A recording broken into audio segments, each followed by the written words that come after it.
In the last episode, we started work on our Helm, and since we're going off the original plans from Max Cruise, of which we were shipped the molds for, we had to mock up a completely new setup. After taking inspiration from other catamarans, we decided on a small locker and a set of 3 steps at the forward edge of the cockpit. Now that I know what width this area is going to be, I can lay it out and figure out where our helm position is going to be. Max Cruise has done it a little bit different than what we're thinking. They've gone with a square setup. I'll just show you the photo of that. What it does is it's kind of squared out the pedestal on the outboard side because that's where the throttle is. I mentioned before that the throttle that we use for the hybrid system does have a deep depth to it. It's about 8 inch or 7.5 inch below the deck for the armature for it, for the controls. And beyond that, you do need that smooth curved end with the Morse cables that connect to that. So the big thing is figuring out where that throttle position is going to be good for us. If we can compromise and put that in a different location that allows me to not square out that edge, and then we just have that same look going all the way around the side of the boat instead of have that protrusion that kind of sticks out. A lot of this is convenience. A lot of this is aesthetic, what we like, and trying to optimize that window to make sure that we have the most view that we possibly can, because that is one of the things we absolutely love about catamarans, is having that world view all the way around you when you're in the most beautiful places in the world, and I don't want to obstruct that as much as I possibly can. So we're going to continue to work on that. Right now I'm just kind of mocking up what that helm would be roughly. I made a steering wheel. The Goyo wheel that we're going with is 700 millimeters, so just trying to figure out where that's going to be. And again, all of this is going to be pushed up further up into this position, but I just want to kind of figure out how things will lay out. So other considerations for us, we're going to have at least one electric winch, and how that will interact with the overhead here. So we still have to keep this beam, needs to be here. I need to keep about 6 inches away from this bulkhead. That has to be there for structure because I have to glass this and tab the rest of the stuff in. So that is the minimum, but I do need a place where the electric winch, where that motor can hang down and be protected in there and actually fit within that space, which is the important part, of course. So I need that. Next to that, we most likely are just going to have a manual winch. And then again, that throttle position. From there, we start running into things like a chart plotter and instrument placement and things like that. Instruments most likely will be in one of the faces, like in here. We'll see exactly what we have at the helm, because a lot of the stuff is now pushed on digital onto the chart plotter. And so we've got that, and then the manual gauges themselves can be moved to a different location. Right now, it's just kind of laying it out and seeing exactly how we do it. I have my laptop out here. So I'm taking examples from things like Outremer and Katana and a lot of these other boats to just get a feel as to how they do it and how they've oriented things. That seems to work for them. Of course, using what Max Cruise has done too on a few of the boats. They've changed it up on each one, so each one's a little different, and I can see what has worked and what hasn't worked. I'm assuming the latest model is probably the most refined setup, so we'll mock off of that as much as possible, and then just figure out with the equipment that we're using what's going to work for Jess and I. Light up your holidays with the gift of power. The Anker SOLIX F2000 portable power station can get you or a loved one through any power outage situation with its 2400 watts of power. Whether you're worried about winter storms or you need a little extra juice while living in a rural area, the F2000 has you covered. Its 12 ports include 4 AC, 1 TT30RV, 3 USB-C and 2 USB-A ports, as well as 2 car outlets. Its long-lasting life PO4 batteries will remain healthy for up to 3,000 charge cycles, or equivalent to 10 years of use. Inside your home, it can handle your refrigerator, microwave, computers, and 99% of your appliances, but is also great for outdoor off-grid living, especially when you need your coffee no matter where you are. This powerhouse comes in at 67 pounds, so if you're not looking forward to carrying it, there's a retractable handle and wheels which make for easy transport. Between December 11th and 24th, snag the Anker SOLIX F2000 for only $13.99 and save $600. This is your last chance to enjoy savings of up to $1,500 this year. Make sure to click the link in our description box to claim your offer. So you can tell I've spent a lot of time optimizing my setup. These are mimicking the winches, which the 50 self-tailing winches we're using has a base diameter roughly the same as what these buckets are. They are just a little bit taller, so at least I can get a feel for that. Making sure that we have enough swing for stuff like the winch handle, when we do need to use it in a manual mode, clutch position, that kind of stuff. Just making sure that we're not making major mistakes here. We want to keep this about as universal as we possibly can. So we still haven't figured out exactly what winches we are using. So we want to make sure that we're not backing ourselves into a corner, that we can only use some certain brand or whatever. And same thing with electronics and that kind of stuff. Trying to keep that into account when I put this stuff in.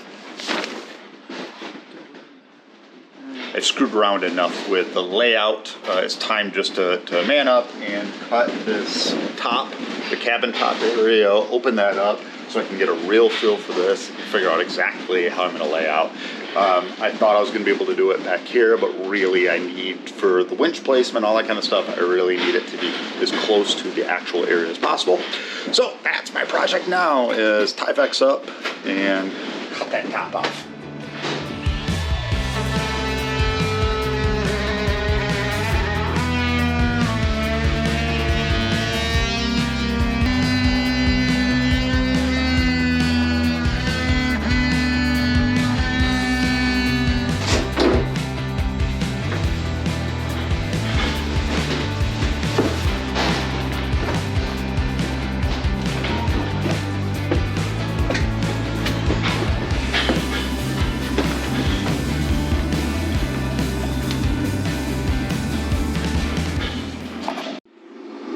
Now have that molded piece, that the helm that came with the kit, in place. What I'm going to do is, you can see that blue line right above that is the same angle and it follows that window.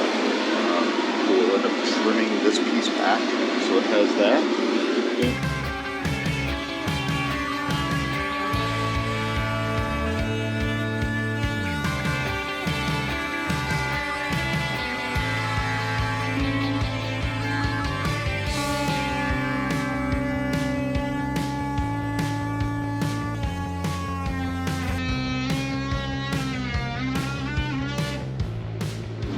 Cutting down here right now because it needs to be trimmed. You can see the height difference there, how much higher this piece is. So once I get that trimmed down, so it's flush with this, then I can cut that, cut the roof back, and get these things all lined up so we can start glassing the seam together then.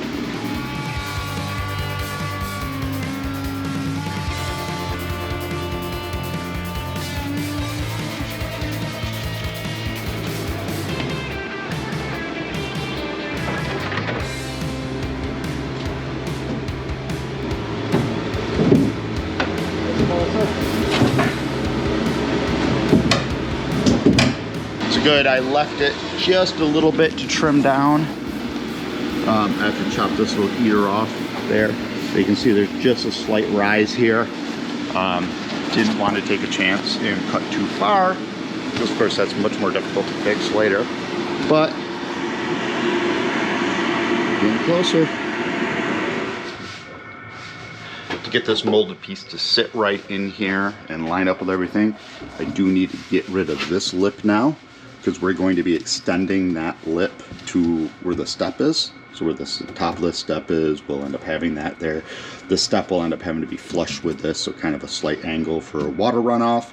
And then we'll put that lip again around it to have drainage go out, down and out. So I'm going to cut this lip off, and then I should be able to fit all that stuff in there. But as soon as I do that, I lose a lot of the strength in the deck because, of course, it's bonded here in this area. So I'm gonna have to go through and glass the underside of this and start that rebuilding process already.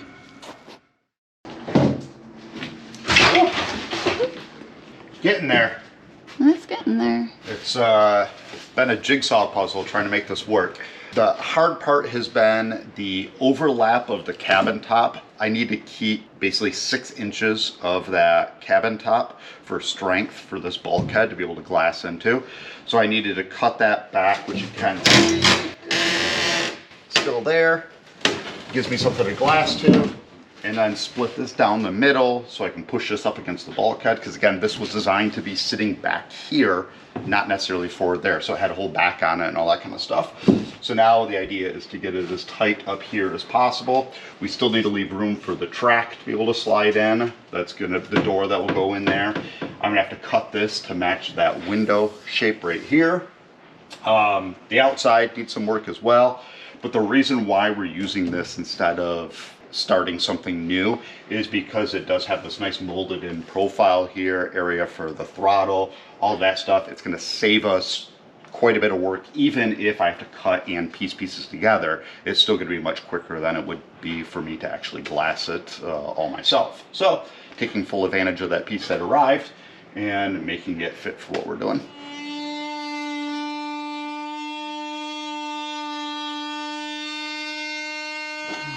Basically the position of the helm. Here you can see it is nice and lined there.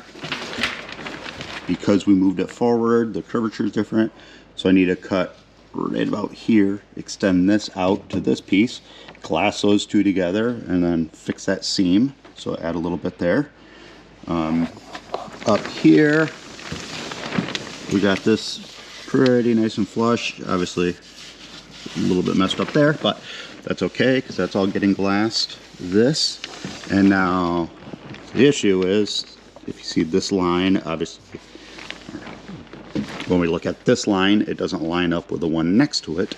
So I need to cut this right in about this area here, extend this piece out so it lines up with here, which will make it fall and hit that point as well.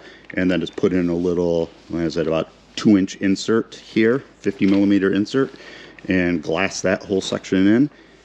And then of course, like I said, get this and round that over. A little bit of work with this jigsaw puzzle. I'm trying to get this thing to fit properly, but of course we're going to be spending a bit of time at the helm and we want it to look good, so we might as well take full advantage.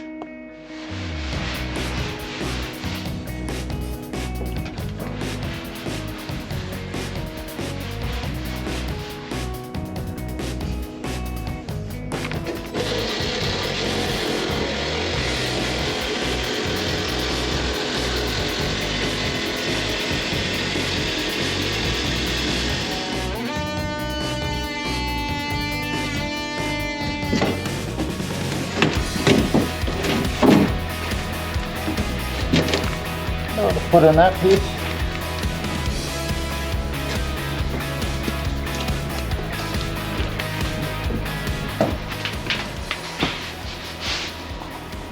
Alrighty, got a little piece in there. Let's see when it's up like this. It lines up there pretty well. Still have got that angle is off, so I'm gonna have to fill that in and correct that. But the rest of it looks pretty good. You can see here. The process for this then will be just to grind this back down to good glass, put in a layer of glass here, top and bottom. Then on the inside, going to do a lot of extra laminates in there to make sure we strengthen this and make this all one piece again. Same thing that we'll be doing in all these other areas. But in the meantime, next process is to pull in that line. Screwed up the first one. And all I did to do this is grabbed this angle, just 15 degrees, and use this to, well, it's not exactly on there, but get my 15 degrees on that to match it. So I know those will be the same angle then. I'm just gonna cut this off, put a new bottom on it and a back, and then I should be able to start going through and glassing and rounding it all over and all that fun stuff in the next day or two.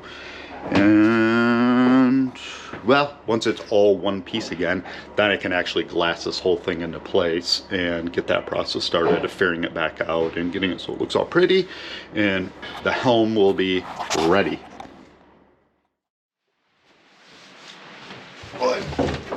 I've got this thing pieced back together.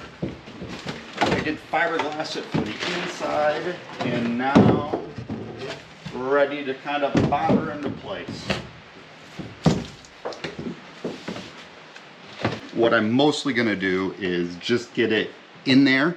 Once it's in there and leveled out and all that kind of stuff, I can inject some of this thickened resin in to the gaps and just hold it into place, and then I can come back later on once that's set and it's not going to move on me. Then I can actually finally glass it the rest of the way.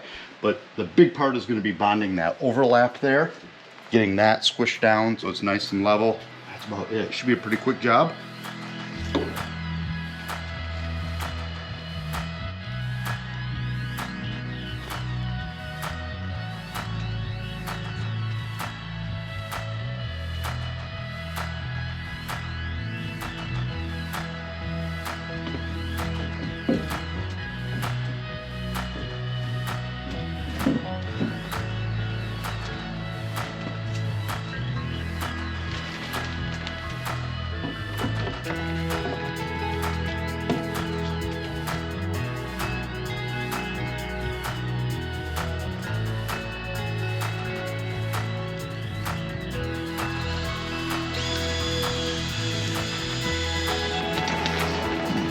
Just pull that up nice and flat. Get that one next.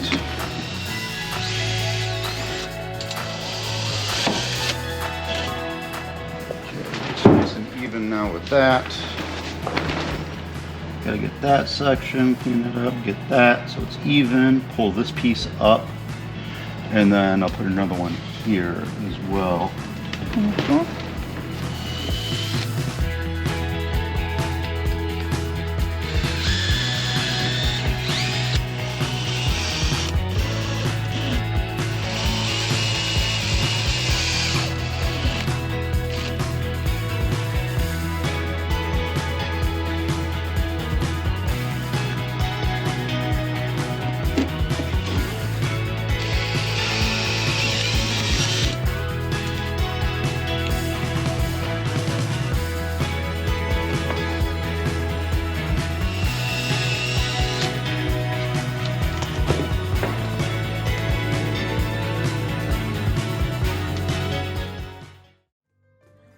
Make sure to stay tuned for next week's episode, where our newly modified pedestal gets glassed into the bulkhead, and we transform our master head from a fairing-spotted disaster zone into something resembling painted surfaces, even though this is just a coat of primer.